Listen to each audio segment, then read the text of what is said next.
Today is January 2nd, 2024.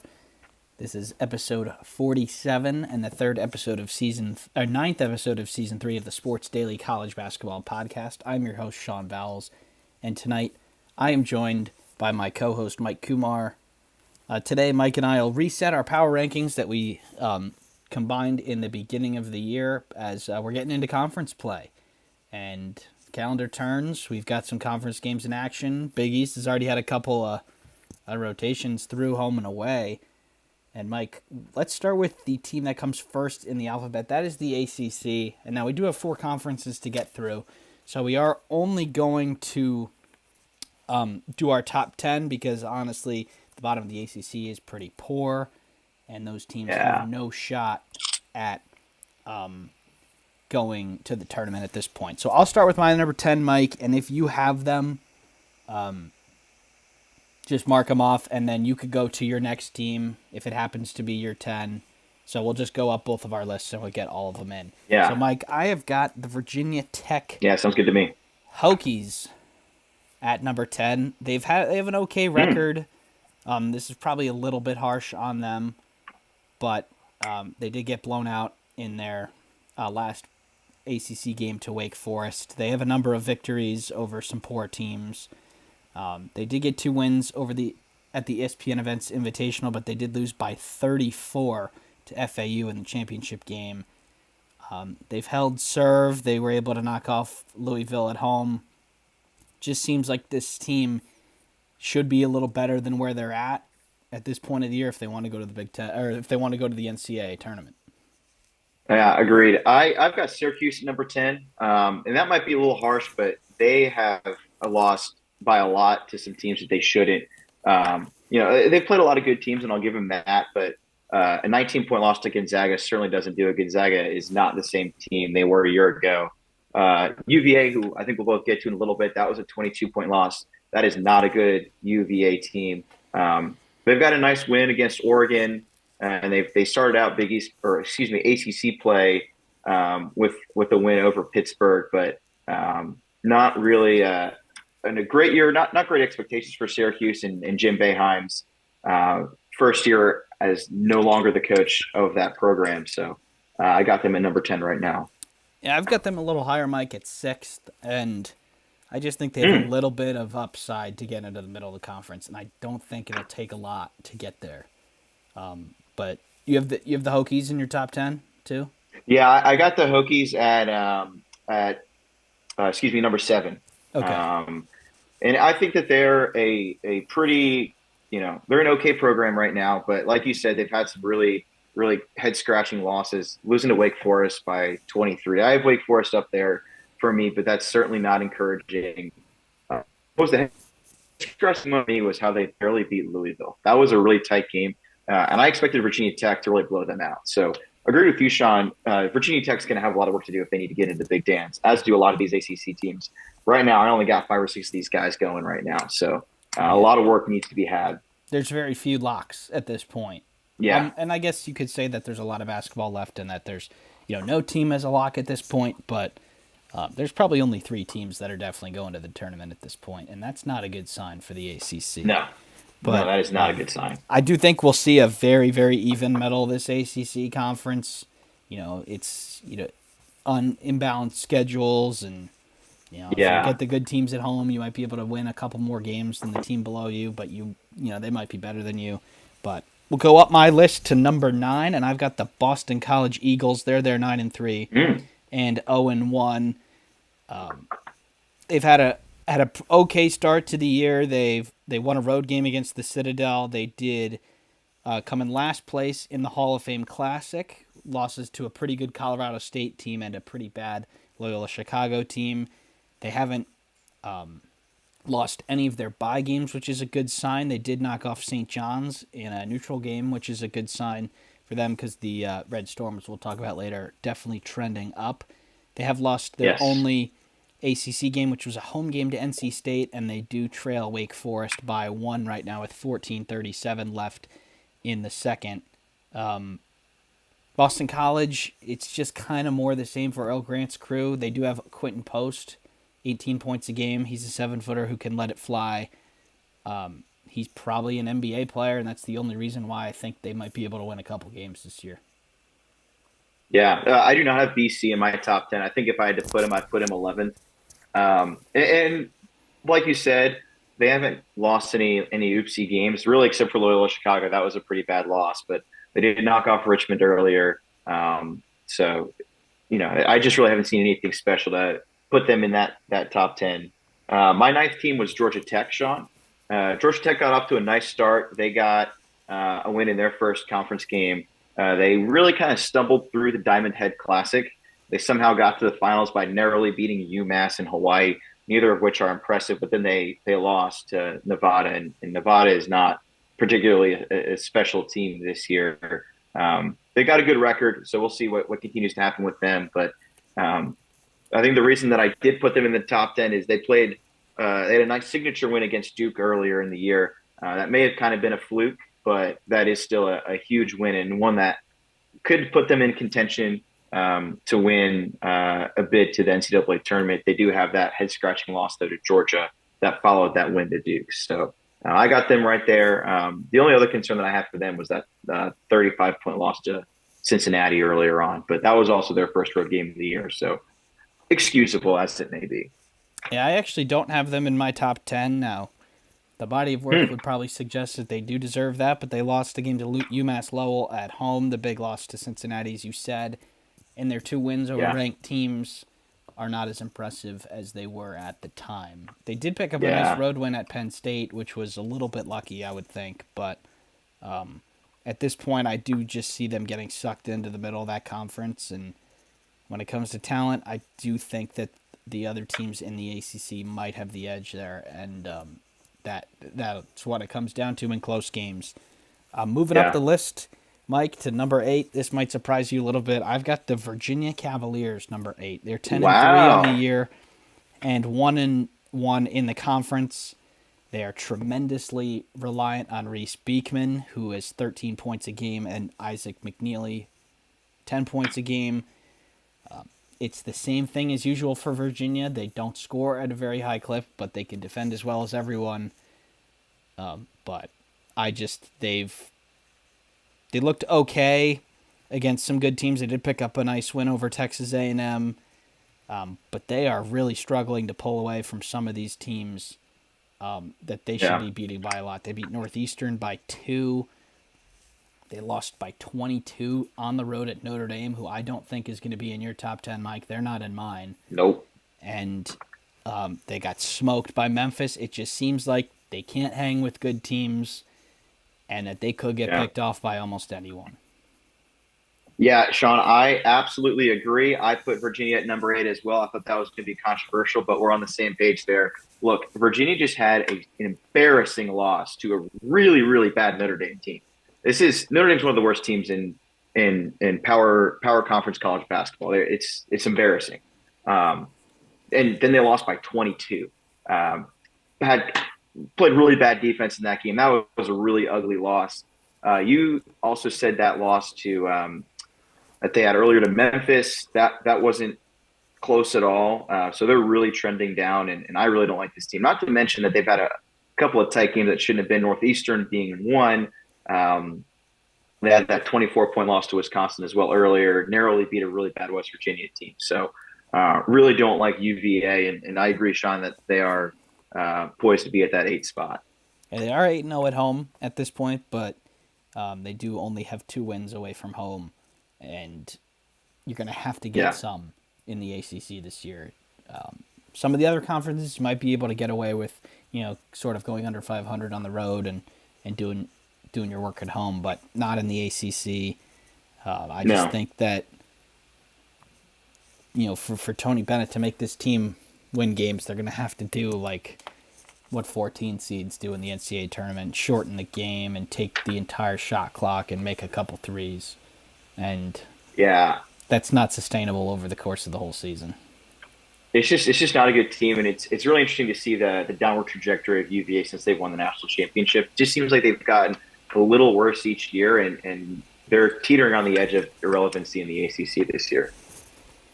All right, Mike. So that was number 8 for you. Who you got in number 7? My number 7 is Virginia Tech, Sean. We already talked about them a little bit.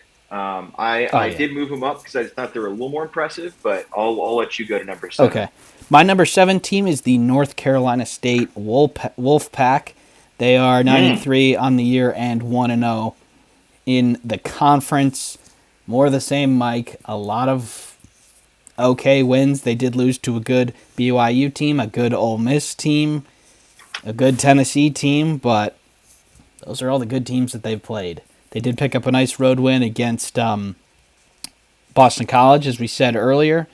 St. Louis, a couple of these better than average mid majors, but at this point,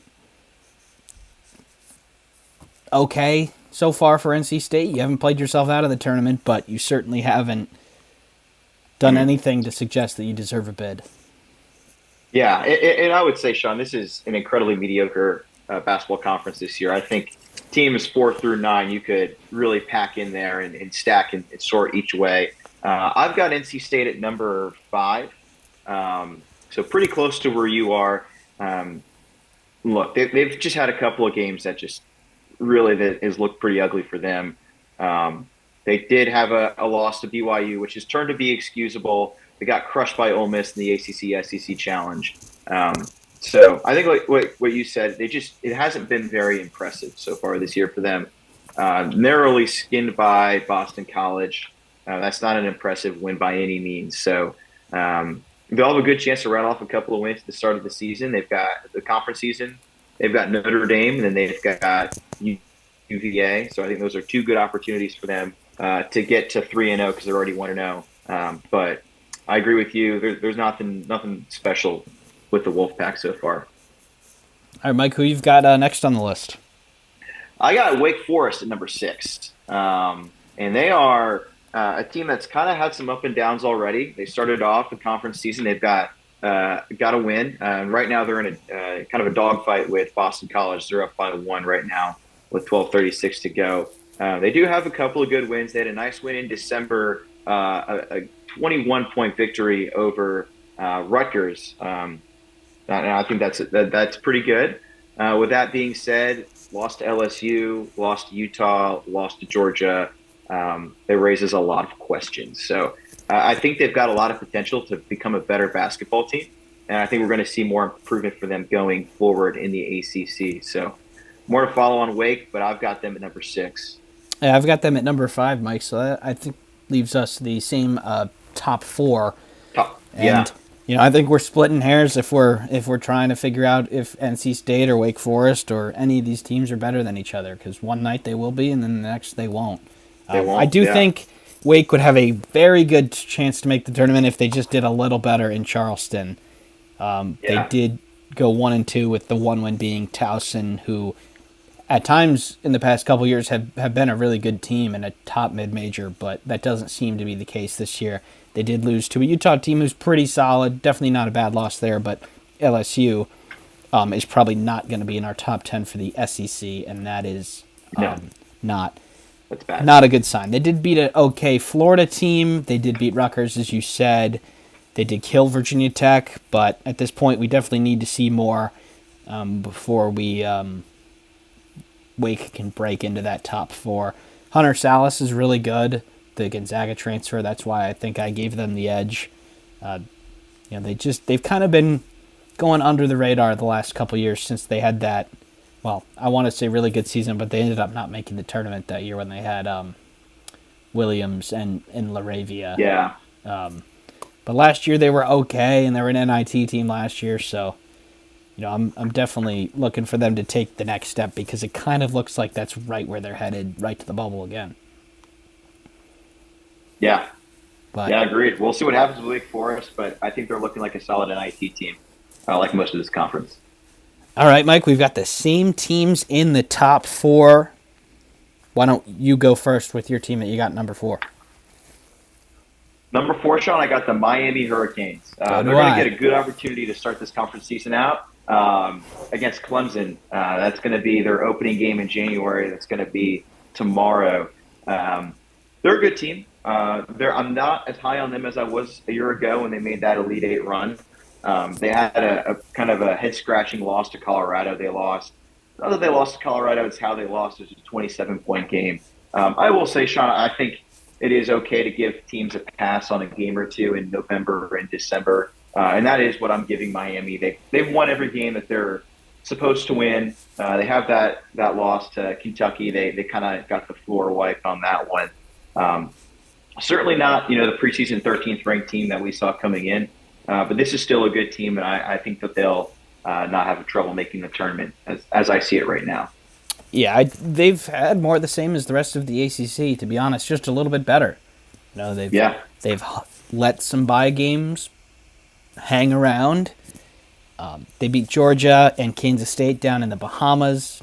Neither of those teams are great, and they did get smoked by the two good teams that they played. So the yeah, numbers certainly won't be on their side, but they're 10-2 and 1-0.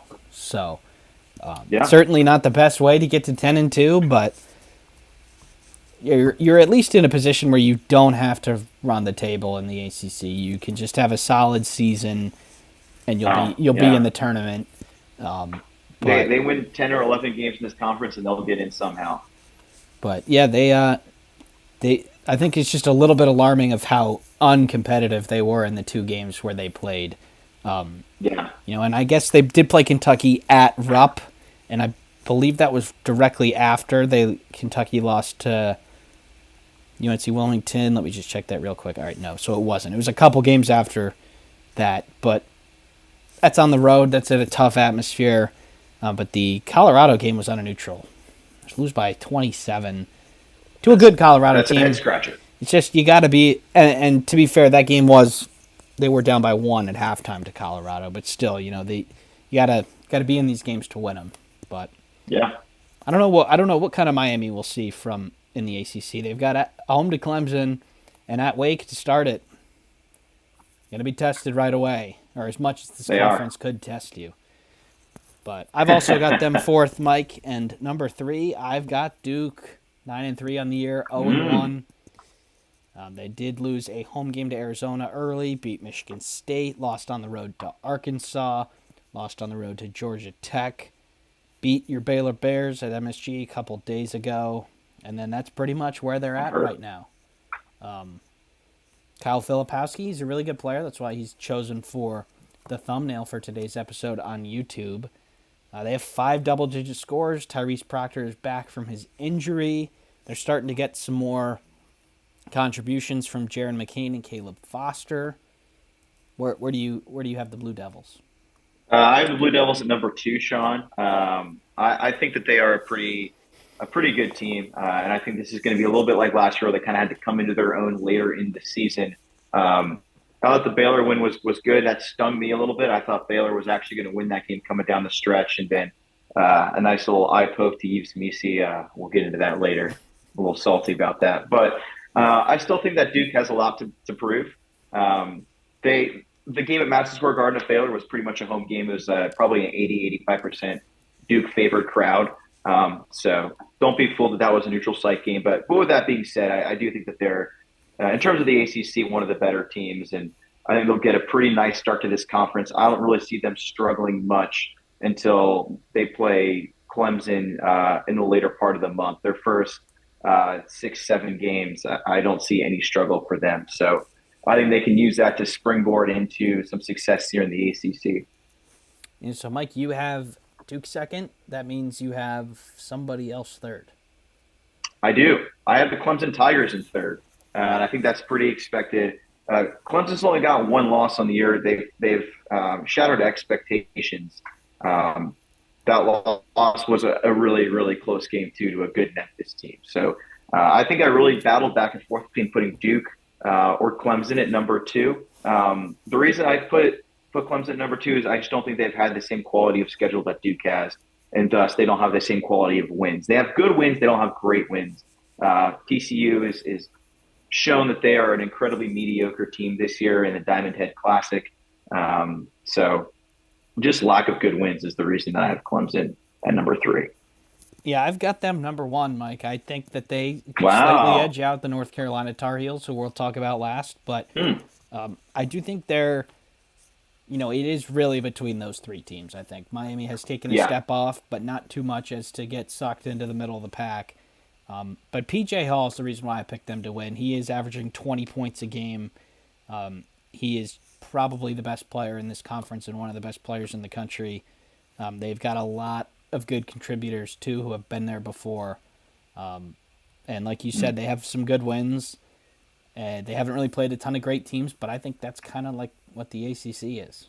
A bunch of really good Yeah. teams, or a bunch of okay teams, and, the Davidsons and the South Carolinas and the TCUs. I mean, that's sort of the style, or not style, but quality level that you're going to see in the rest of the conference. And they hung with Memphis, and they had a real shot to win on the road at the Forum, which we'll talk about Memphis later, Mike, when we talk about the American Conference. But, Yeah. I just think I've seen a lot from Clemson so far, and I think it really, they're going to be tested early, like Duke, or one of the teams is going to be tested early. But they've got Miami on the road tomorrow night, and they have North Carolina at home on Saturday. So a really good opportunity for them to get the games early over those teams. It feels like it's going to be a hard conference to come back from if you're down a couple games in, because there's just not a lot of opportunities for losses for these good teams if they're actually as good as the ACC champion should be. So, Mike, that leaves us with the North Carolina Tar Heels. Yeah. They're 9-3 on the year, 1-0, mixed bag so far, but I would say pretty good more times than not. Yeah, this is a team that they've had a couple of really tight losses in neutral site games. We talked about earlier that UConn game. It was an 11-point win for UConn at the Garden, and then you had the CBS Sports Classic where they had a tight loss to Kentucky. That was a back-and-forth game the entire way. So they played a lot of good teams. They also played in the Battle for Atlantis. They ended up coming out on top, if I'm not mistaken. No, actually, they got in the consolation bracket. But Third they did place, pick up which good is wins pretty against. good, though. Yeah, they got good wins against Arkansas. That was an easy win for them, and then they took down Tennessee. Definitely was concerned about UNC at the start of the year. They had a game against Lehigh that I saw that they let Lehigh hang around for way too long. I think Lehigh was only down by like 1 point, 10 minutes left in the game. So they're coming into their own. They've got an experienced team, a lot of seniors. Some of them have played more than 4 years of basketball. So I like their chances to make a run in the ACC as much as I don't like them. They also had that big win against Oklahoma, making them no longer an undefeated team.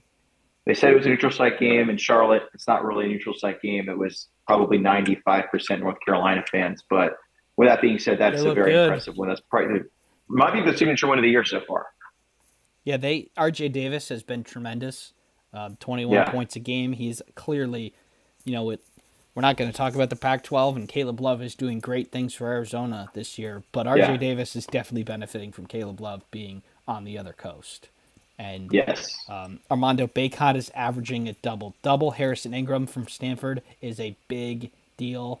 He's a big guy who is not covered by the other team's biggest guys, so they love to post him up. You got Cormac Ryan from Notre Dame. You've got freshman point guard Elliot Cadeau. There's a lot of things to like about North Carolina. And all of their losses have been to really good teams. Villanova's a really good team.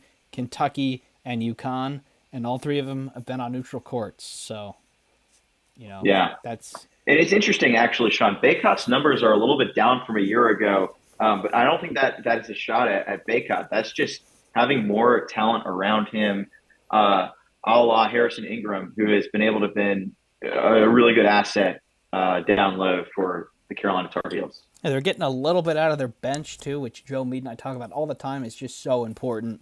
You're getting, and they didn't get that the last 2 years. You're getting 5 points a game from Seth Trimble, 5 from Jalen Washington, 3.5 from Withers.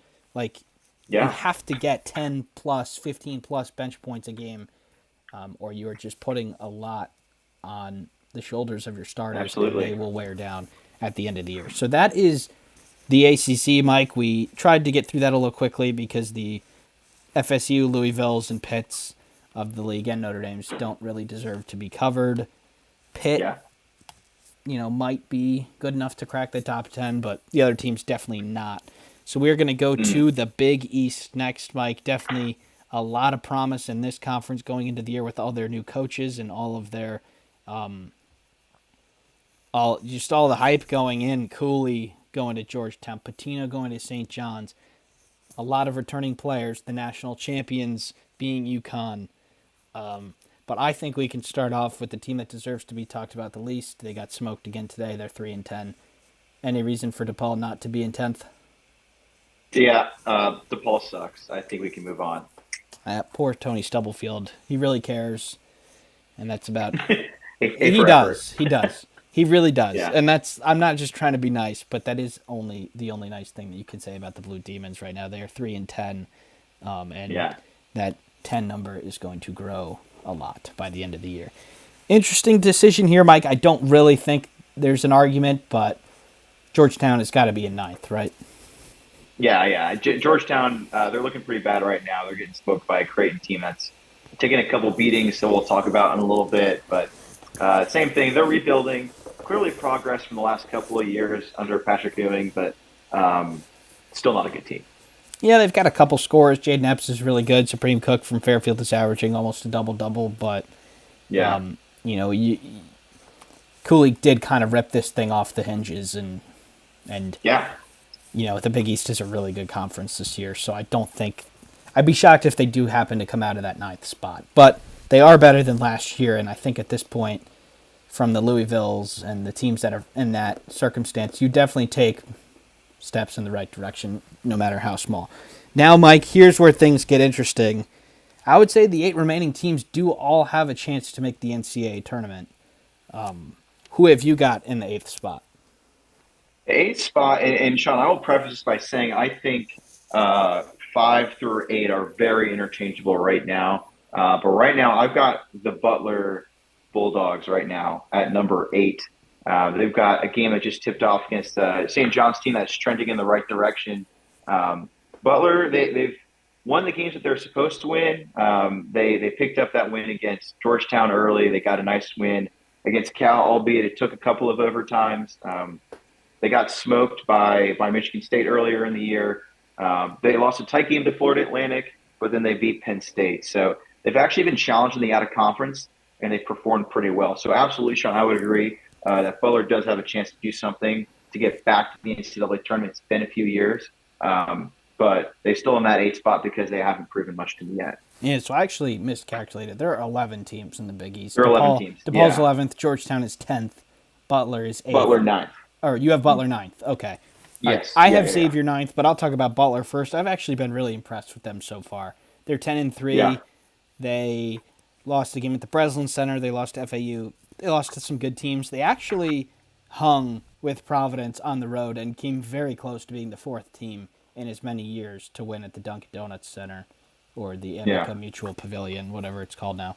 But Pierre Brooks, Jamil Telfort, Posh Alexander, they've got a couple of good players, which means I think there's an outside shot they make the big dance, but at least, it'll be a conversation when February comes around, which is better than where they were in the last couple of years of Laval Jordan's time there in year 1 for Thad Matta.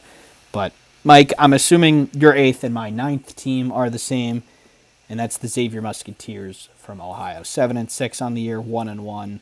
They did smack Seton Hall at home. Didn't really hang with St. John's on the road. They beat Cincinnati. They lost to Houston. They hung with Purdue. They lost to Washington. Mixed bag so far for the Musketeers. You just wish they had a couple more W's.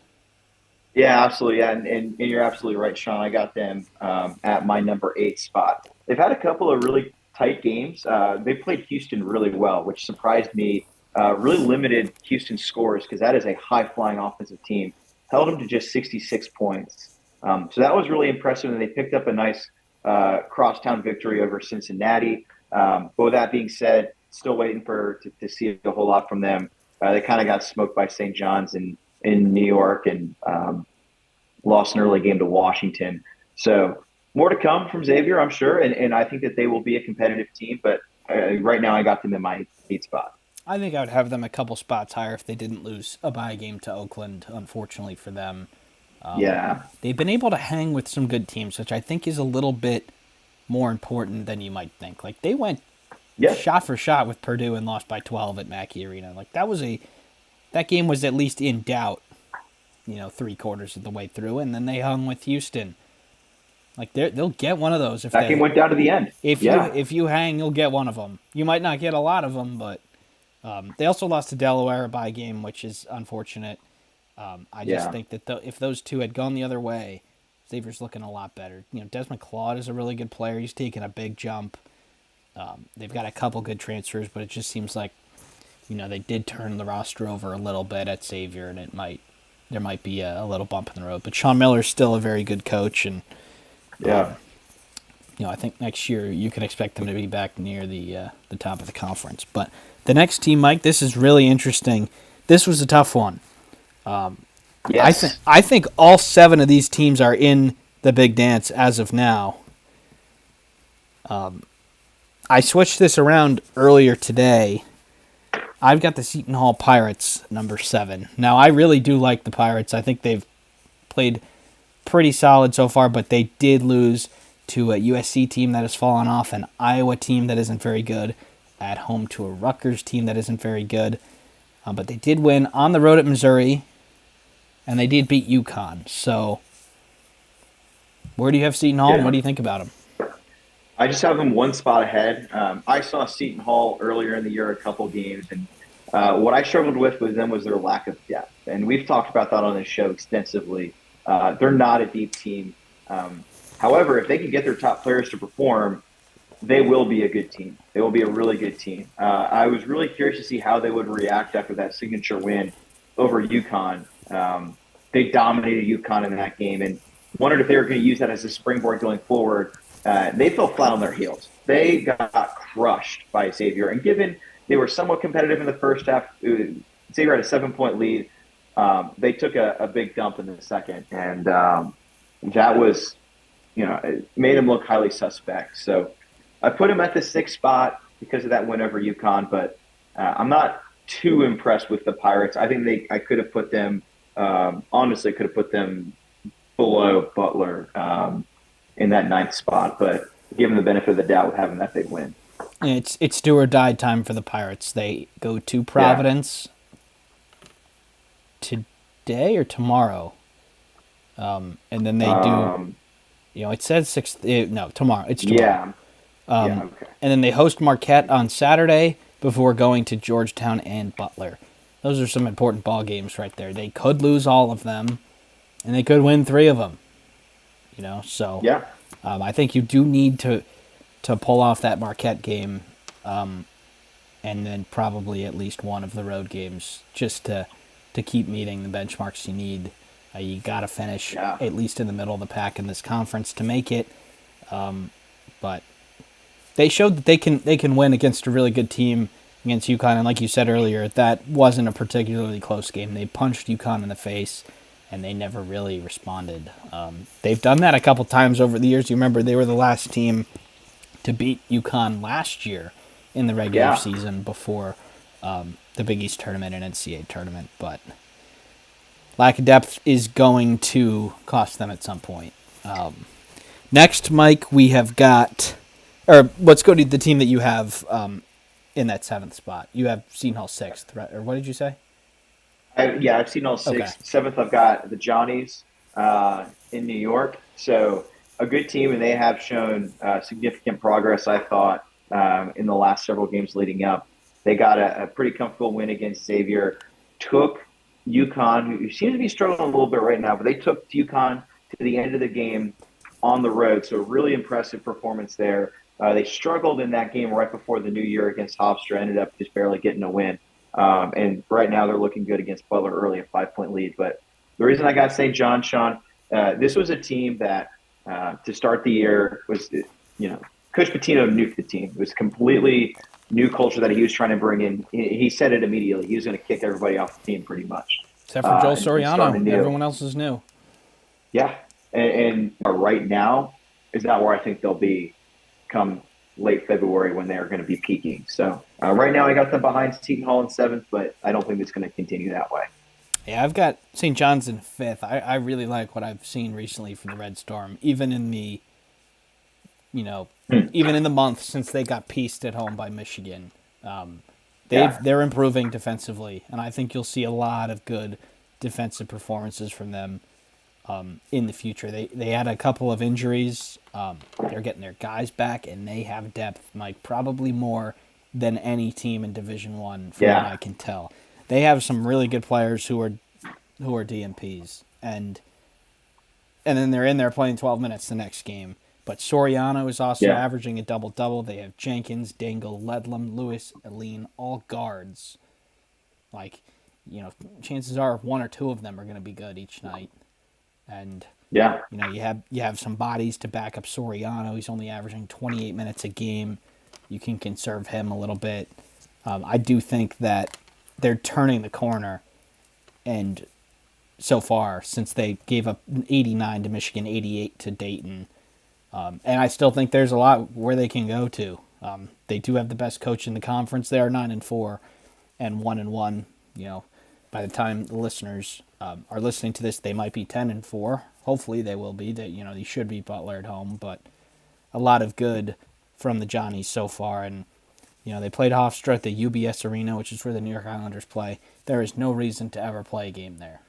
Carnesecca Arena is a good atmosphere when you can't get Madison Square Garden, and it's like, don't do that again. I don't know if they are doing it again, but don't, because you're way yeah, better, Carnesecca or MSG. But yeah, they've got 9 players averaging at least 4 points a game, and that is just really important. They lost Chris Ledlam last couple games. He's a really good player, but I don't think he would have been better against Hofstra, but they can definitely weather a big injury better than some of these other teams can. Now, Mike, I think that leaves us with the team that I have in sixth. I would think that you have them in fifth. That's the Creighton Blue Jays. yeah. They are 9-4 and 0-2. They did lose a home game to Villanova, and then on the road at Marquette. They did beat Alabama, lost to UNLV, lost to Colorado State, beat Nebraska on the road by 29. Creighton's been okay this year. I just think they have not met their expectations, because people really thought that this was a Final Four team.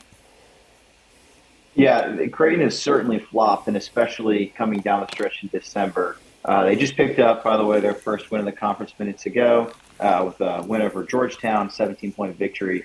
With that being said, they have really struggled of late after getting to eighth in the country.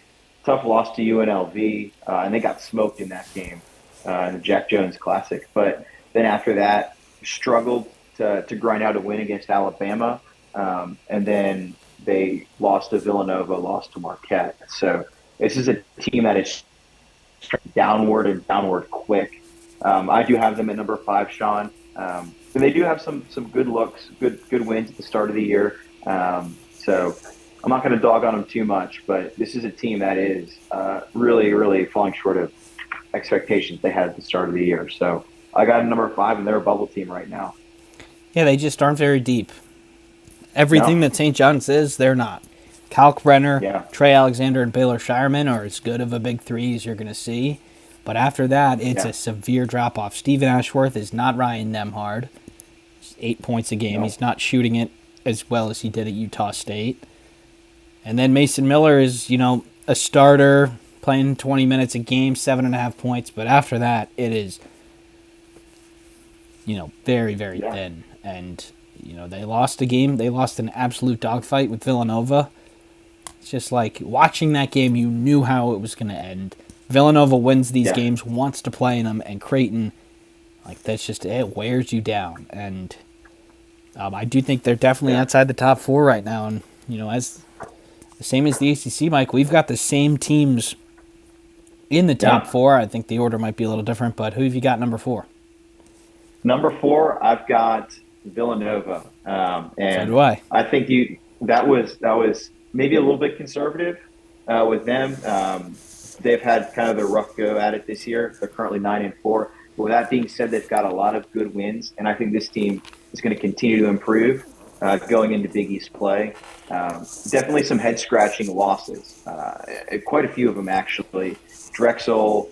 Um, they lost to UPenn earlier in the year, and St. Joseph, so they can't seem to beat a team in Philadelphia. But they have gotten some good wins. North Carolina, big win. Memphis, great win. So we'll see them kind of getting into conference play and getting settled in. They've already got a couple of wins. We said that big win in Omaha against Creighton. They took them to overtime, went down to the wire, and they got the dub. So I like where Villanova's trending, and I like that they have some good quality wins. Yeah, they're really good. I think they can play anybody in a close game. And, Yeah, that did come back to bite them a couple times because they got picked off by a couple of Big Five schools. But none of those schools are really bad. Most of them, I think they're all in the top 100, at least, or top 150, at least last time I checked. So those won't kill you. You did drop a game at Kansas State without a couple of your players, but those players are back. You beat DePaul by 36 on the road. I just think that, you know, there's a little bit more depth than last year at Villanova, and I think they're just a little better than last year. They're probably right around the top 25. I think they'll be in it a little bit. They'll be out, but I definitely like what I've seen from Nova recently. And, there's not a team that has a resume like that. Penn at the Palestra no, somehow counts as a road game, which is nuts.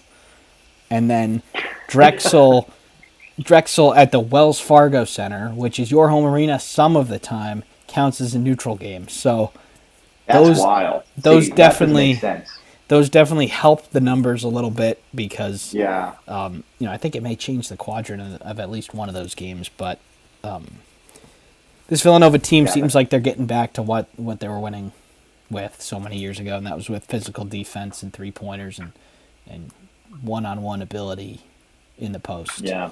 But 3 teams left, Mike. We both have Villanova at 4. I'm going to go with the team that I am going to be seeing on Saturday, and that is Marquette at number 3. 11-3, 2-1. They've been pretty good so far. They did pick up a road win against Illinois. They did beat Kansas and Maui, but they did lose to Purdue. They did lose pretty handily on the road at Wisconsin, but then they beat a Texas team. Lost on the road at Providence, beat Creighton at home. I think this team's been up and down, but at the very minimum, they're a top 10 team in the country. Yeah, yeah, I've got Marquette at number 2. I do think they are a good team. They have been a little bit up and down, but that's what you see early on in the year. And I got to give them kudos for actually playing the semblance of a tough schedule. They had that signature win that is against Texas. Shaka's old team. I'm sure that felt good to get that win. Then some real eyebrow raises earlier on in the year, but I mean, having those wins against Kansas and Texas, they're kind of slaying the Big 12 right now. So, and that doesn't include a road win against Illinois, who pre Terrence Shannon suspension is a really, really good Final Four caliber team. So I've got them all the way almost at number 1. I almost put them at number 1, but I'm going to keep them at number 2 for now. And I would assume the next team, Mike, is Providence. I would think you have them Yeah, third. Providence. I have them second. They're my number 3. They cracked Yeah. the top 25. They did lose to Kansas State, and they did lose to Oklahoma on the road. But ever since then, they have been really impressive. The Dunkin' Donuts, not called that anymore, the Amica Mutual Pavilion, I think is one of the Doesn't best, feel right. one of the best atmospheres in the country. The fans are behind their team. They Yeah. were not that they needed to have any motivation or to be awoken or anything like that, but they definitely are bringing a little more than they used to after the whole Ed Cooley situation, and they just get after it. A lot of concerns about Kim English as a coach coming into the season. Now it is still early, but he's got them playing really good. I don't know if they have a higher level than what they've shown recently. Yeah. 2 players averaging 16 points a game and getting after it defensively. A lot to like for Providence so far. Yeah, and you look at the job that he had a lot of players that wanted to leave, and did a great, unique way in convincing some guys to stay. Even a certain player getting to play him in a one-on-one game to get him out of the transfer portal, which Kim English won, former NBA star. Um, but Providence, they've been impressive. They had, like you said, they had that pretty bad innings, and they lost by a lot to Oklahoma. Oklahoma was a good team, but since then, I remember watching a little bit of the Brown game. That's really all that I've seen out of Providence this year. That game was close for about 5 minutes, and then they waxed the Brown Bears. But ever since then, they've looked pretty good, and they had that really, really big win against Marquette, Sean. So I agree that they're on the top three teams. I have them number three because I just think, despite that loss, Marquette is a better team most nights, but a very good team, Providence. And that leaves just one, Mike. You could take it away with them. UConn Huskies, Sean. They are the number one team in the ACC right now in both of our power rankings.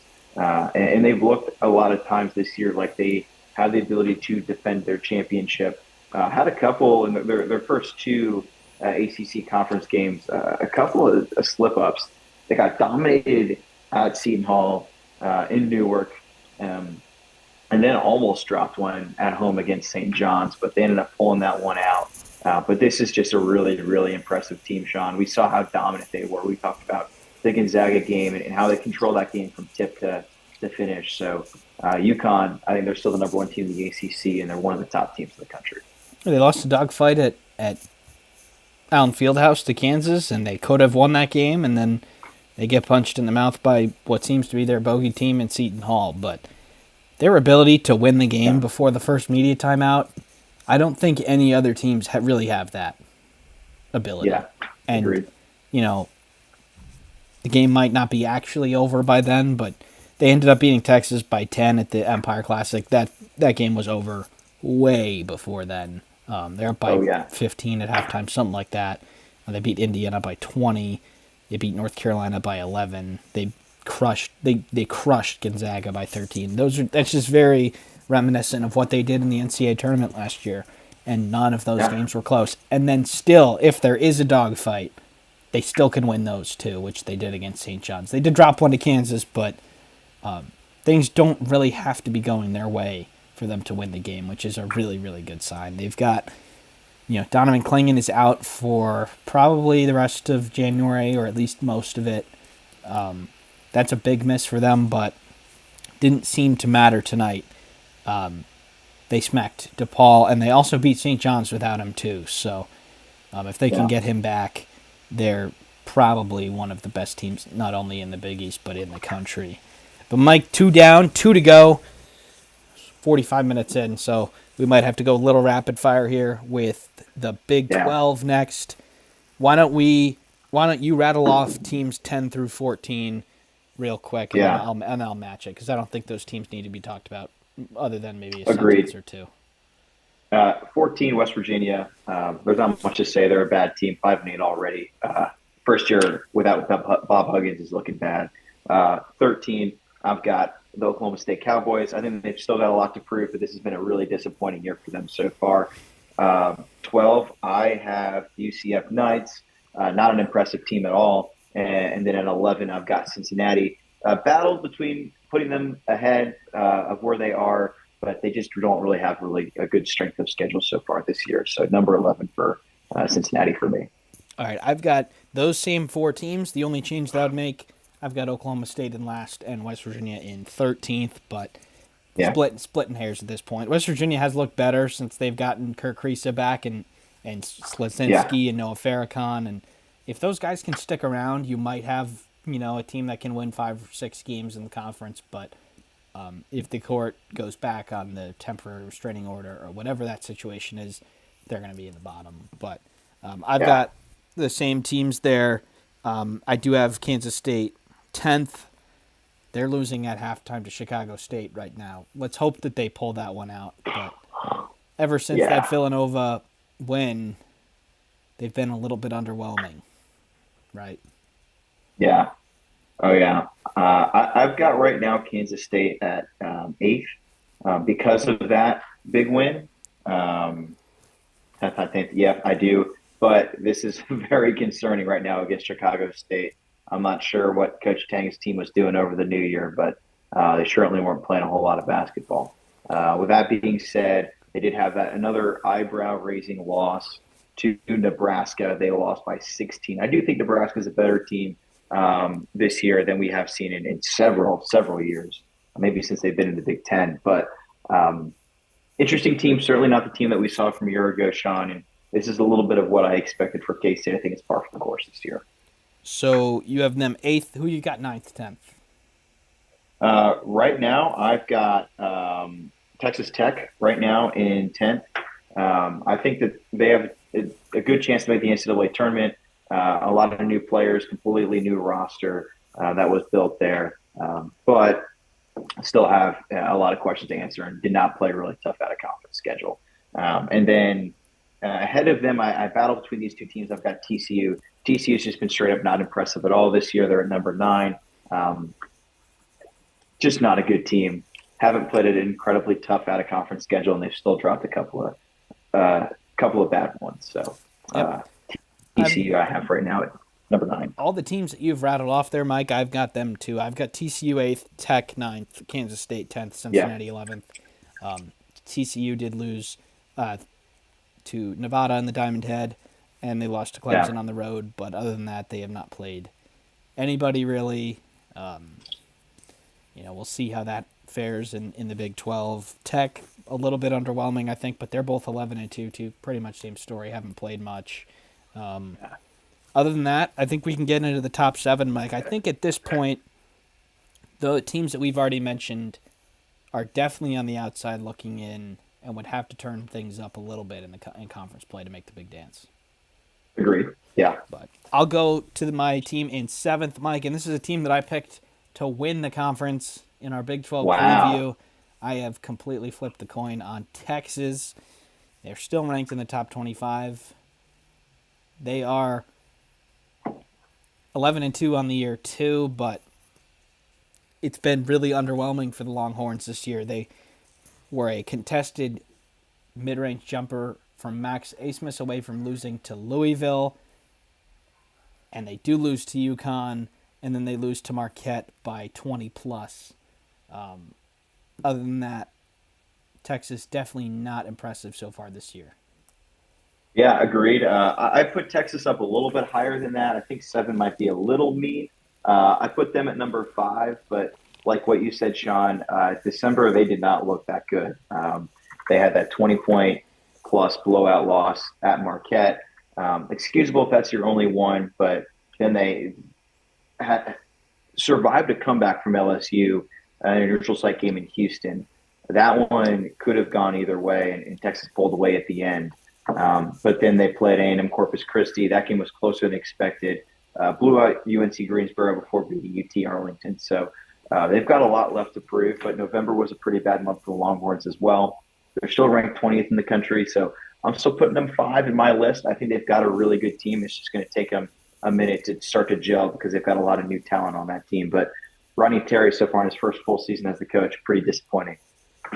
So that leaves 6 and 7 for you, Mike. So who you got there? Yeah, my number 7 team is the Iowa State Cyclones. Good team right now. This was a highly anticipated team, one of the better teams talent-wise that we've seen in several years down there in Ames, Iowa. The reason I just have them in 7th is I haven't seen a whole lot of impressive wins, I should say, this year. I'm trying to right now click on my Iowa State bio. I'm having technical difficulties. But in 6, I have the BYU Cougars. They are started off on a really, really hot note. They just dropped their first loss of the year. So a good team, but I think they're still not super well proven. So a huge jump from where we had, though, with them way at the bottom of the conference at the start of the year. I have got 5, 6, and 7, the same 3 teams as you, Mike. And for the viewers, we did not share these beforehand. I've got BYU 5th, Iowa State 6th, Texas 7th. Iowa State has not lost since the ESPN Events Invitational in November. They have destroyed everybody else that they've played, which is a great sign for the numbers. They keep beating all these bad teams by 50, which is not that impressive. But teams have been tripping up in these games. They wouldn't be losing to to Chicago State by 3 at halftime, like another team in this conference is right now. But I've been impressed with Iowa State. Yeah. I said this at the beginning of the year, Mike. They are the same team as last year with everybody being different players. They really get Yeah. after it. They've been scoring it. At times they score it, and when they do, they're really, really hard to beat. But they're always going to have a shot. And that is Yeah. always big in this Big 12, especially because, Mike, the team that is fifth in my power rankings is ranked number 12 in the country and probably a Final Four contender at this point, and that's BYU. More of the same from them as Iowa State. They've crushed everybody else that they've played except for Utah, who beat them on the road. It happens. Yeah. But I am really, really interested to see what BYU can do in the Big 12 this year, because last year, their final year in the WCC, things were pretty rough. And They're bad. And they were really rough. they were not good, and there was no reason to think that they wouldn't get out of maybe 11th in the Big 12. But at this point, you can definitely say that it would be a tremendous disappointment if they missed the NCAA tournament. And as of now, they're in the top 25, and they have to be considered as a Final Four contender at this point. Yeah, their signature win right now is that win over San Diego State early. And they've had a couple of good wins that are great wins. Arizona State, North Carolina State. Those are good teams, and had that trip up against Utah. But like you said, Sean, this is not what we expected. This is a very similar team to what they had last year. So they seem to have built around developing their players that they kept there in Provo. But Super Soaker's looking good so far this year. So I'll give him that. So that for the third straight conference, Mike, we have got the same teams in the top four. I've got your Baylor Bears at number 4, 10-2. They beat a good Auburn team that we'll talk about later. They beat Oregon State, Florida, Seton Hall, but they did lose back-to-back games against Michigan State and Duke. I'll let you take it away since this is your team. Yeah, I mean, this was two teams that Baylor, they were neutral site games, so they were de facto road games, playing Michigan State in Detroit and then playing Duke in Madison Square Garden. But don't be fooled. Not many people from Baylor are up there in New York, so that was about an 80-20 crowd to be generous to Duke. But in that Duke game, it just seemed like Baylor fell flat coming down the stretch. I really thought they had that game until about the last few minutes. Yves Missi was having a really good game. He seems to be coming along pretty well for the Bears, but then he got his eye poked and missed a game.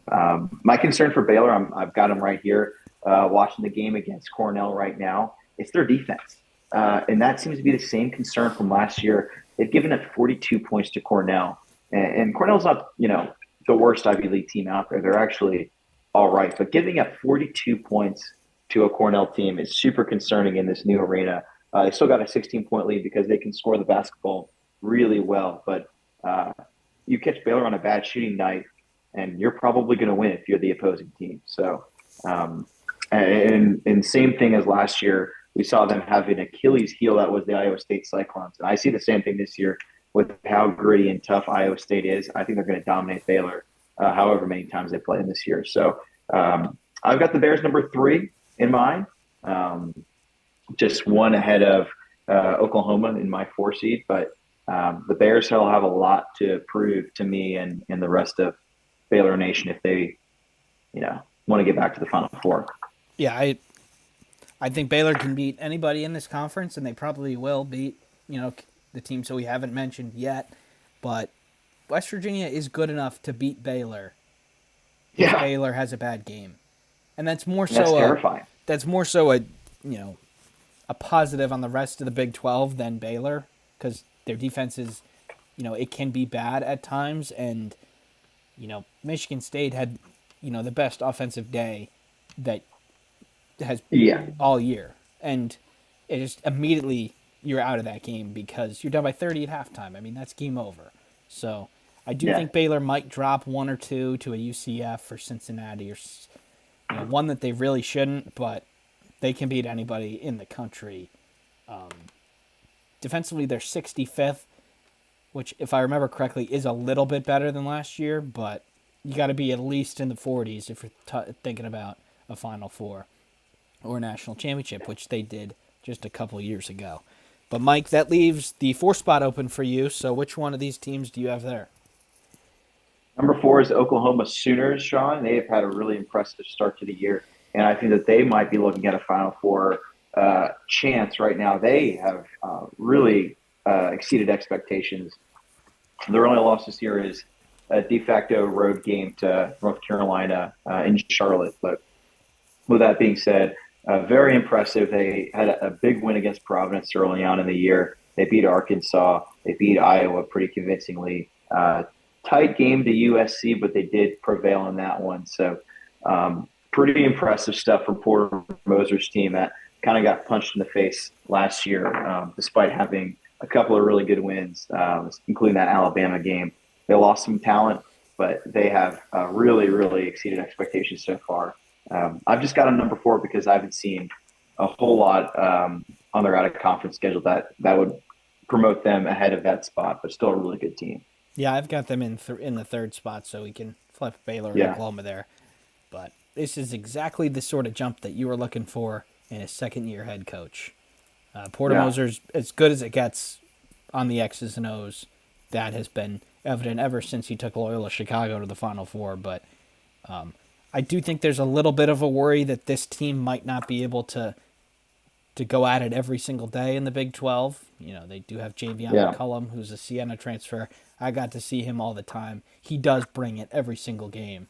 He does not really have a bad game. So, but they've got a lot of solid players. Now, if Ortega, Owe, and McCullum are the only ones averaging double figures, but you've got 8 players averaging at least 7 points a game, which is really, really important.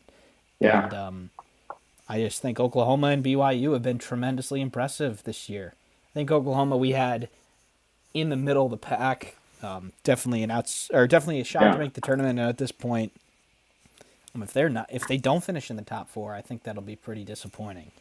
But Mike, that leaves these two teams are some of the best in the country. Who are you giving the edge to? Who have you got? Or let's go with the team that you have number 2 first. My number 2 team, and this team is a national championship contender as leading in the Premier College and Conference basketball. But that's the Houston Cougars right now. And they got off to a really, really hot start this year. Had a win early on against Dayton. They did have a couple of tight games recently. They had a tight win against Xavier on the road, and then they barely got by Texas A&M in a neutral site game in Houston at the Rockets Arena. So those games were a little bit concerning, but with that being said, they caught Xavier on a bad night where they couldn't shoot, and Nick Cryer bailed them out with 23 points. This team's got so much talent around them that they can have a bad night. They just need one guy to get hot coming down the stretch, and they can win. And that's what they have, especially with transfers coming in like LJ from Baylor. So I really like Houston. Houston's got one of the tougher Big 12 conference schedules. They've got to play Baylor twice, which is not easy. They've got to play Texas, I believe, twice, and I know they play Kansas twice. So not an easy schedule for them, but they're going to be a Final Four contender once again this year. And an incredible job that Kelvin Sampson has done as this team transitions to the Big 12. I've got them second also, Mike, and I think that they might be a better team than the team that we picked to win the conference, but Houston year 1 in the conference, these players are not used to the Big 12 every single day. Now, that will affect them at some point. It just will. And you're not playing East Carolina. You're playing Iowa State on the road, and you could lose. Yeah. Very easily. You're not going to lose your off-night games to, Wichita State this year. But I actually think they probably have a better chance of winning the national title than Kansas, but I do think Kansas will win the conference because Bill Self has been here as much as possible, and Kelvin Sampson, it's been a while since he's been in this conference, the late 2000s with Oklahoma. But Arsenault's out for the year. Big blow there. He's really athletic defender / guard. But they've got a ton of good players, and at the very minimum, they should at least be ready for the Big 12, which, is all you could ask for at least a couple years ago when it came to Houston. But national championship contenders for sure, Big 12 championship contenders for sure. Just there's another team that's won the Big 12 title a whole bunch of times, and that's the Kansas Jayhawks. They are 12-1 on the year. Their only loss comes to Marquette in Maui. They beat Kentucky down by 15 in the second half at the State Farm Champions Classic. They beat Tennessee in Maui. They beat UConn at home. They were down by 13 in the second half to Indiana on the road. They came back and won that game. While Kansas has certain issues that they probably won't be able to fix this year, Kansas might be the best team in the country. Yeah, they're still my pick. They're my preseason pick to the national championship, and they still are. I mean, Bill Self runs the Big 12, Sean, and the legend right now in the Big 12 is that if you're playing at Allen Fieldhouse, that's about a 10-point advantage for Kansas because of the crowd, that might the be officiating. A little light. Yeah, it might be. The officiating. I mean, don't get me started. The crowd in Allen Fieldhouse definitely lets them know it, but. Kansas is a really good team, and honestly, Sean, they've had a lot of really good wins against top-ranked teams. I think the most impressive win was against your Indiana Hoosiers, and the reason I say that is because Indiana could not have played a better basketball game in Assembly Hall. Like, Indiana played phenomenally, and Kansas still found a way to get the job done coming down the stretch. Super impressive. They just played a pseudo-neutral site game against Wichita State that I saw this past Saturday. They crushed them at the T-Mobile Arena in Kansas City. But, yeah, I think Kansas is my number one team in the Big 12. They're my number one team in the country right now. Yep. They are very light. They don't have much of a bench.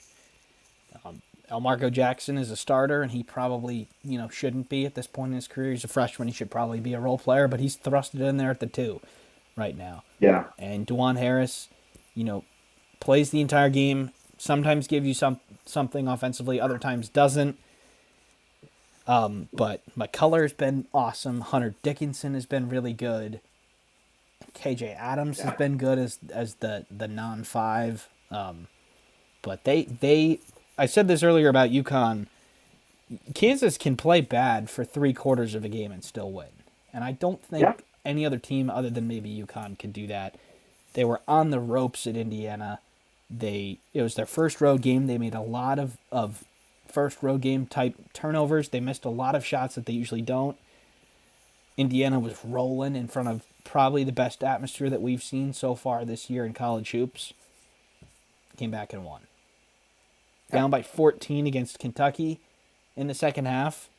Came back and won. And they did that without launching threes, which is very difficult. And they will lose some games in the Big 12 because the Big 12 is loaded. And when you don't have a lot of players, when McCullough and Dickinson have an off night, they're going to lose. And that will happen once or twice. But they're ranked number 2 right now. I do think they are a really good bet to win the Big 12. Definitely my pick to win it now. But I do think Houston might have a better chance of winning the national title. That's just because of, just more depth. Yeah, and Kansas is a little bit, they can't really win on a matchup on paper, if you know what I mean. Like, Hunter Dickinson is really good, but every team that's good has a good center or somebody that can guard him.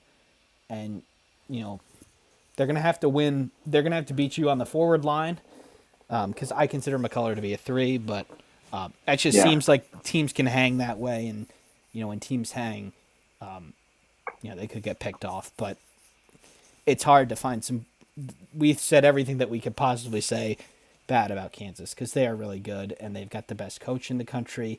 They've got the best home court in the country and definitely in the conference. And – anything worse than second, I think, would be a really, really big disappointment. Agree. All right, Mike, one conference left. That is the SEC. We're over an hour here. So I think there's a pretty solid top 7 here. Yeah. We didn't talk about this before, so hopefully we've got them both we've got the same 7, but I'm gonna go with Yeah. Arkansas in my 7th spot. Mm. Very, very up and down so far. 9-4. They've got a ton of talent. Going to be more of the same as last year. They're going to figure it out late. They're Yeah. going to be a 7 or 8 seed, and they're going to knock out somebody off in the round of 32. Yeah, I've got Arkansas on my ninth. That's just because they've been a little bit struggling early on this year. I agree with you, Sean, though. They get into the tournament, they could be a dangerous team. They just got to get there. All right, why don't you take it away with who you've got 7th?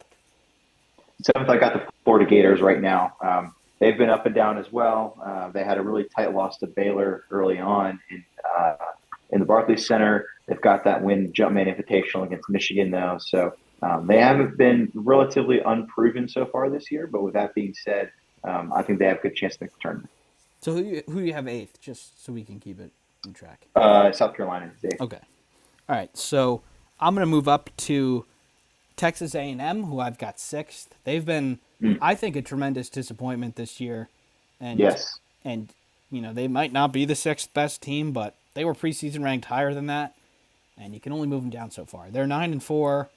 They did beat an Ohio State team on the road, SMU on the road, beat Iowa State on the not on the road at ESPN events. They did lose to FAU. They lost at home to Memphis. They lost to Houston. They haven't lost to a team that's not really good, but you would think that hopefully they should have picked a couple more of those off with where their preseason expectations were. Yeah, I mean, I agree. They've been a tremendous disappointment. I've got them at number 5, so I've got them one spot ahead of you. I think this is a team that has the ability to perform really well, but they've had a lot of tight losses as well. Houston, a 4-point loss we talked about, a 6-point loss to a good Memphis team. They lost a tight one to Florida Atlantic. So it's not like they're losing to bad teams. Other than UVA, that was a real question mark, but that was on the road in Charlottesville. So I think that can be forgiven, but they've got a lot to prove right now because they had high expectations going into the season with Buzz Williams getting settled into A&M. So you have them fifth, Mike? Yeah. So my sixth team is who've you got 6th? Yep. my sixth, and it might be a little bit of a surprise to you, Sean. I've got the Alabama Crimson Tide. You may have had them outside. Oh your no, top no, 7. I have them higher than 6th. Really? Okay. They don't have a great record this year, but they've also lost a lot of tight games to a lot of good teams. They had a good chance to knock off Ohio State, barely lost that one. Good chance to beat a good Clemson team, lost that one. But then they had a couple of really good opportunities. They almost knocked off Creighton in Arizona as well. Those were 2 really tight losses. So I think they're a lot better than the record shows. And that Purdue game as well was really tight. So I think they're going to improve vastly going into the conference season, and I think they'll make the tournament no problem. Yeah, I've actually got them 4th. I think they've been really, really unlucky to be 8-5 at this point. They have a lot of good wins. Indiana State, they beat by 22, who's a really good team. They beat an Oregon team by 8, who on a neutral. They hung with Purdue, they hung with Creighton, they hung with Arizona. Like, all of those could have gone their way. And then they just beat a Liberty team, which is pretty good, by 47. And Liberty is a team that, as a 12 or 13 seed, should be very, very small underdogs this year. Their offense is really good. I think they're going to roll through the bottom of the SEC, and they are, they're going to pick off a couple wins against the teams above them. I think they're incredibly unlucky to be 8-5. They're not going to lose any games that they should because they just score too much, and they've been able to have some bad games and still hang with some good teams, but Bama, super, super impressive despite being 8-5 this year. But that leaves Ole Miss in my 5th spot. Where'd you have them? I have them up a little bit. I have them in number 3. But go talk about Ole Miss at your number 5. Ole Miss has not lost yet. They're 13-0. They have had some very close calls. Detroit Mercy on November 14th, to be exact. Detroit Mercy has not yet won a game. Imagine if that went differently.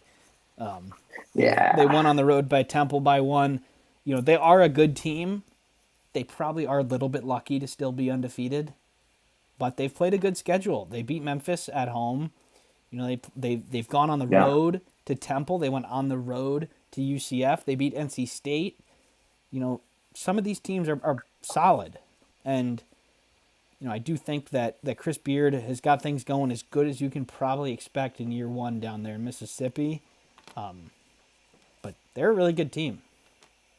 Yeah. Yeah. Hell of a job by Chris Beard to get his team to be able to perform where they are right now, 13-0. They're still not a guarantee at all to make the tournament because, like you said, they've had a very weak out of conference schedule. I got them third because they're still undefeated, Sean. With that being said, I think absolutely we could see them be a better team than A&M or a worse team than A&M, Alabama, Auburn, etc. But this is a really good team, Sean, and I'm excited to see what Chris Beard's going to have going in Oxford. So that leaves the fourth spot for you, if I'm not mistaken, right? Yeah, Yep. I've got the Auburn Tigers in number 4. Really good team. They had that close loss in the first game of the season in South Dakota to a good Baylor Bear team. They've had a couple of concerning losses. Appalachian State, definitely a question mark for them. But since that, they've dominated every single game since then, including a dominant win against USC. And a dominant win against Indiana in Holiday Hoops Giving. That game wasn't even close, Sean. I'm sure that was a frustrating one for the Hoosiers, and they've got a IU was up 22-19 or 22-9 at the under 12 timeout. So that was even more frustrating considering Auburn won by almost 30. So right now they've got a nice lead right now over UPenn, so they're going to grab one last win before they go into the conference season. But really like what Bruce Pearl's done this year, especially with a new group of talent around in Auburn. I've got the Tigers number 3, Mike, and I think they are Alabama light in a good way. Not as crazily offensive centric as Alabama. They are that, just not to the big of extent of the Crimson Tide. But Appalachian State is a top 100 team. People have really got to stop messing or ragging on them for losing that game. I mean, teams don't have to do that. Power conference teams do not have to go on the road to a mid-major, a really good one at that matter, and play them. And Bruce Pearl does it, and they win, and they took an L. Yeah, but they've crushed everybody else. In that game too. They've crushed everybody else since. They haven't played any other great teams yet, but their numbers certainly on their side. They are a top 10 team in KenPom at this point. So they're a quad 1A win for anybody who does knock them off. But that leaves 2, Mike, I think pretty easily these 2 teams are in the top 2. I've got Tennessee second. They're 5th in the country, which I think is a little bit high, but they're 10-3 on the year. They do have a nice road win at Wisconsin. They did come in 5th in the Maui. They did lose to Purdue and Kansas, but they're number 2 and number 1.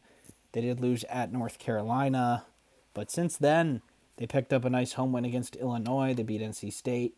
Tennessee is definitely looking like they're going to have a pretty solid season down there in Knoxville. Yeah, and I've got Tennessee number 2 as well, Sean. I think they are a really good team. I think the question is going to be the same old one for Rick Barnes: is can he win in March, because he has struggled time and time again while at Tennessee Knoxville during the big dance. But that being said, they've gotten knocked down, but they've had a lot of good quality wins. That Illinois game, they had an incredibly second that Illinois game. It didn't look like they had a chance early in the first half, but really took it to them, and then that win against Tennessee. So they're trending in the right direction. I think Kentucky's got a little bit more impressive resume so far, and that's why I've got them number 1. But Tennessee, a very good team. Yeah, Kentucky, as you said, Mike, my number 1, your number 1. A lot of people's number 1. Seems like Cal has just gone back to how he knows he can win. He's not messing with this transfer portal stuff other than maybe 1 or 2 players. Kentucky has been really good under John Calipari because they have been way better than the other teams they've played. And that he's done that by getting recruits. And, they looked really good against Kansas even though they lost. They did lose to UNC Wilmington or Greensboro, one of the 2. Wilmington, yeah. Wilmington. But they beat Miami by a bunch. They beat North Carolina. They won a road game against Louisville by 20. They're just rolling, and they have some real contributors off the bench. Rob Dillingham is their second leading scorer. He comes off the bench, and Reed Shepard, who is their fourth leading scorer, also sometimes comes off the bench. They're getting some of their big guys back healthy. There's a lot to be excited about for Big Blue Nation. Yeah, absolutely. And we talked a little bit about Appalachian State. We own Wilmington also a very good or non Power Five conference team. Other than their loss to Arkansas, they've performed well this year. So while it might look like a bad loss, they've responded really well since then, and they've been really impressive. So Kentucky, like you said, Sean, it seemed like they experimented with the transfer portal, and Coach Cal said, "I'm going to go back to playing the one and done game, getting some experience in there as well." So kudos to Kentucky right now. They're looking good, and they're my favorite rolling into conference play. Yeah, it took them a little bit to get going last year, and I think they just hadn't really if they're in the top 5 to start the season, and then they take a few hits, and then they do really well, they're back at number 5. They took a while to get going last year, so when they did have their good stretch, they only were in the teens or 20s. So I think now that Kentucky is 6th right now. If they do have a lull and they fall back and then they punch back, they'll be there up in the 2 or 1 seed range, which, while last time they were a 2 seed, they did get picked off in the first round by the St. Peter's Peacocks. But last year as a 6th seed, it's just hard to go on a run when you're not a protected seed, and you need a lot of things to go your way. But Kentucky can beat anybody, and at this point, not much to suggest that they're not going to be the champions of this conference. So, Mike, we're just going to hit on a couple of mid-majors here before we wrap it up. I know, obviously, a longer episode, but it's been a while, and we got to reset our power rankings, and then next week or next time, we will go back to our game recaps and picks and stuff like that. But we're going to head to the American Conference, the new look American Conference first. And Mike, while Houston did leave, Florida Atlantic comes in. At this point, it's Memphis or Florida Atlantic. Who do you think is going to win this conference? Ooh, Florida Atlantic has had a really impressive out-of-conference schedule, but then they've had those quad 4 losses, and that's what's really concerning to me. And then they just pulled away late in this game against East Carolina. They won by 15, but don't let that score fool you. This game was really tight for most of the way. So, I'm kind of surprised that I'm saying this, but I really like Memphis, and I like the progress that they've shown. I think that they're going to win the American Conference, Sean. I would have to agree. I think it goes back to the point that we've said a little bit about the Big 12, Mike, and Memphis has played these teams. They've played these teams for a bunch of years now, since I think since the conference formed, they've been in the American. Ain't their first rodeo. Yeah. FAU hasn't had road games to Texas before, and to Kansas and to Pennsylvania. Memphis has done this whole American Conference thing, a couple of years in a row. So I'm giving the edge to Memphis there, but FAU, if they didn't lose those quad 4 games, I think they're a top 5 team in the country. And obviously they did lose them, and they have to be kept into account, but Arizona punched them in the face, and they responded and won the game. And Caleb Love and Arizona did not play a bad game. FAU just took it from them, and they won ESPN events. They battled hard with Illinois. I don't think that playing 15 quad 4 games is really beneficial to FAU, because they definitely play up to competition. While a Big 10 team or a Big East team might play 7 or 8 quad 4 games, there's a lot bigger of a chance that you're going to drop them if you're playing 20 rather than 7. And now, obviously, they've dropped 2 of the 7 that they've played, but if they're 16-2 in quad 4 or something like that, if you can excuse a quad 4 loss, that's how.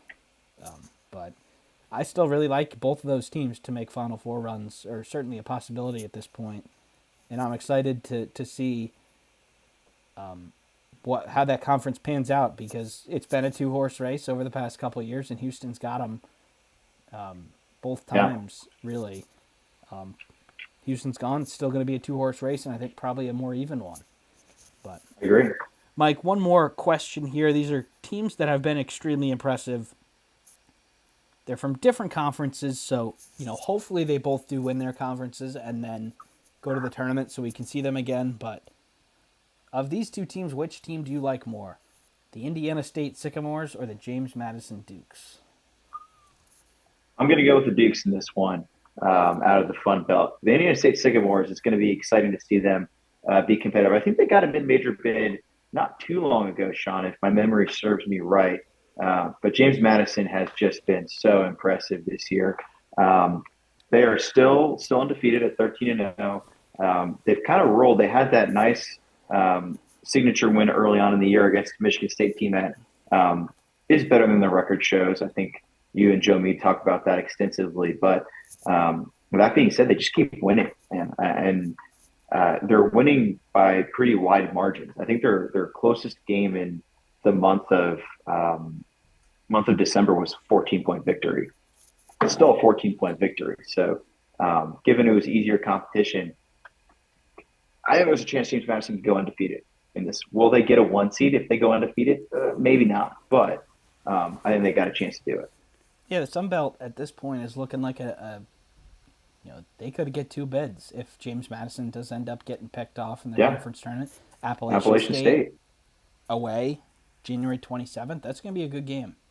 I would think really that App State might be favored in that game, which is more of a sign on how good App State is than James Madison. But when they won that Kent State game in 2 overtimes, that was a crazy game. That was a crazy game.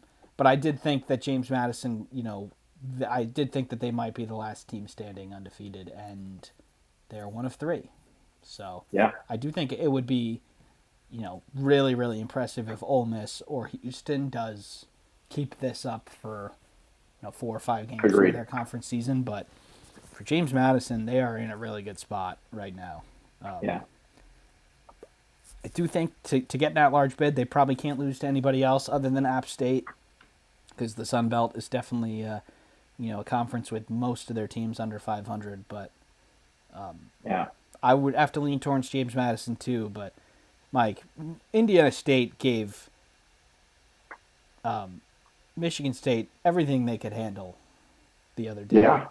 And I'm searching for the box score here. Really impressive performance. And I'm on the Big 12, so the box score is not going to show up. But we're going to the Big 10, and the Sycamores are 11-2. They had their best player have 5 points and was in foul trouble, and they still went toe-to-toe with a Michigan State team that has turned things around. The Sycamores are really good, darlings of the metrics as usual. Some of these mid-major teams that crush everybody, they're in the 40s. They've got a good Drake team in the Missouri Valley, a good Belmont team. You've got Evansville at 10-3. Chance the Missouri Valley could be a 2-bid league too. Yeah. Oh, absolutely. If Drake or Indiana State run the table and one of them only has 4 or 5 losses but doesn't win the conference championship, I could totally see that being a two bid league. Going through the conferences here, Mike, I don't believe any others are going to be 2-bid leagues other than Mountain West, West Coast, not Power 5, but also not mid-major. I mean, those are not mid-major conferences. No. Atlantic 10, at this point, I would have to think that's going to be a 1-bid league. Yeah, not looking good for them this year.